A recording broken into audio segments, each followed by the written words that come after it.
Hello everyone, and welcome back to the channel where we demystify the complex world of finance. Today, we're diving deep into a fascinating corner of the market, hard to borrow stocks and the mechanics of a potential short squeeze.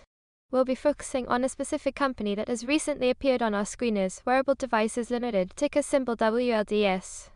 Important disclaimer, this video is for educational and informational purposes only.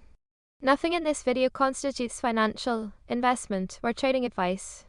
Always do your own research and consult a licensed financial advisor before making any investment decisions. Past performance does not guarantee future results. Let's zoom in on WLDS.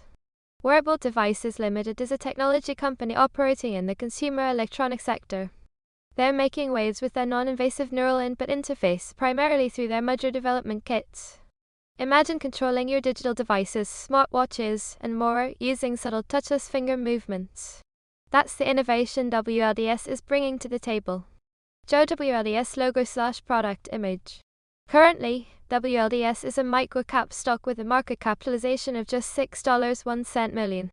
Looking at recent price action, it's certainly caught some attention.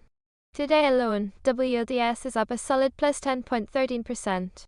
Over the last 5 days, it's seen a plus 2.4% gain. But the real story is the last 30 days, where the stock has surged an impressive plus 70.7%. Show price chart, highlight 30-day gain. Volume-wise, today saw 1,726,100 shares traded, which is roughly half, or 0.5x, of its 30-day average volume of 3,501,120 shares. This low relative volume could indicate a quiet period, or it could be the calm before more significant movement. What is cost to borrow and why it matters? So, what exactly does it mean for a stock to be hard to borrow? And what is this cost to borrow we keep hearing about? In simple terms, when investors want to bet against a stock, they short it. To do this, they first need to borrow shares from existing shareholders, typically through a broker, and then sell them on the open market. Their hope is to buy those shares back later at a lower price, return them to the lender, and pocket the difference. The cost to borrow, or CTB, is the fee short sellers paid to borrow those shares. It's essentially an interest rate. Just like any market, if there's high demand to borrow a stock but limited supply of shares available to lend, that fee skyrockets.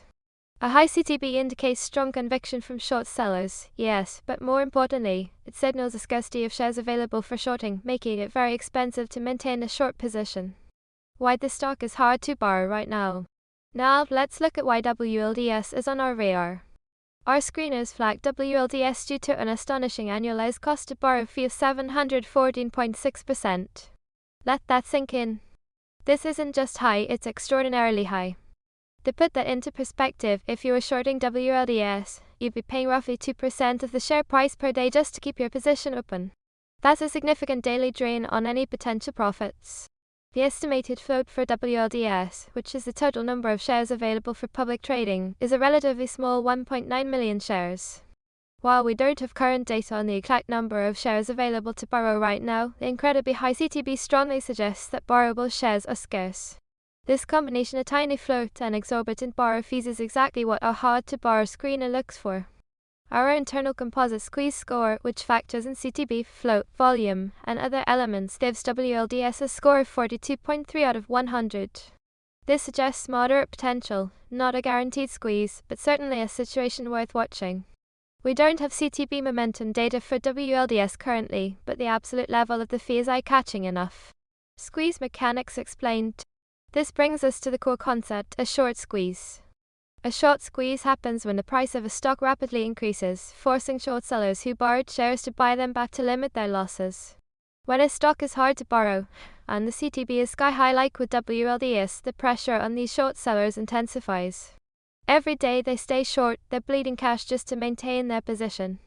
If the stock price starts to rise significantly, perhaps due to positive news, increased buying interest, or even just some technical catalyst, those short sellers face a tough choice.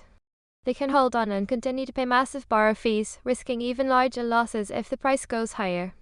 Or, they can cover their shorts by buying back the shares they initially sold. When many short sellers are forced to buy back shares simultaneously, it creates a cascade effect, fueling further price increases and potentially triggering a rapid, explosive move upward. However, it's crucial to remember that a high cost to borrow does not guarantee a squeeze. It can also signify that short sellers have strong conviction in their bearish thesis and are willing to pay a premium to stay short. Dilution risk check. One critical factor that can negate or severely limit the potential of a short squeeze, even with a high cost to borrow, is dilution. Dilution occurs when a company issues new shares into the market.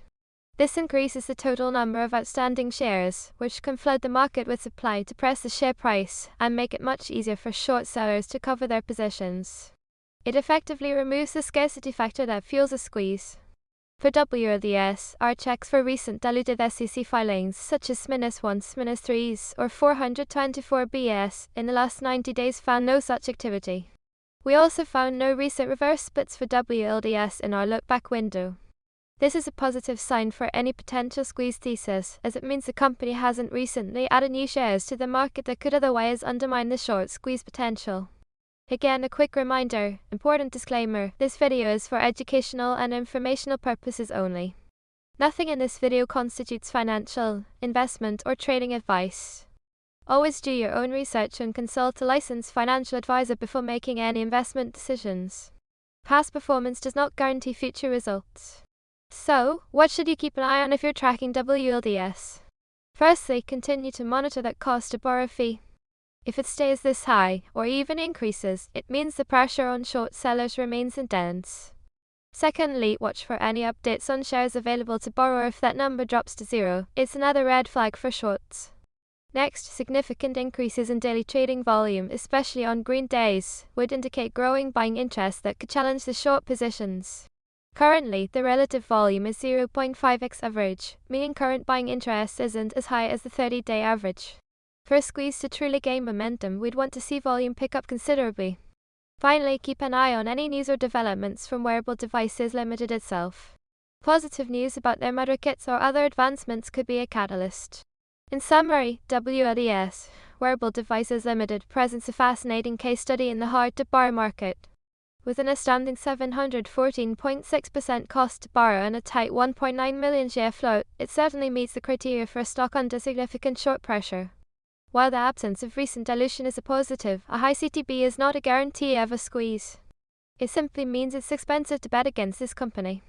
Always remember to do your own thorough due diligence. If you found this breakdown of WLDS helpful and informative, please hit that like button, subscribe to the channel for more deep dives into hard-to-borrow stocks, and let us know in the comments what stocks you'd like us to analyze next. Thanks for watching, and we'll see you in the next video.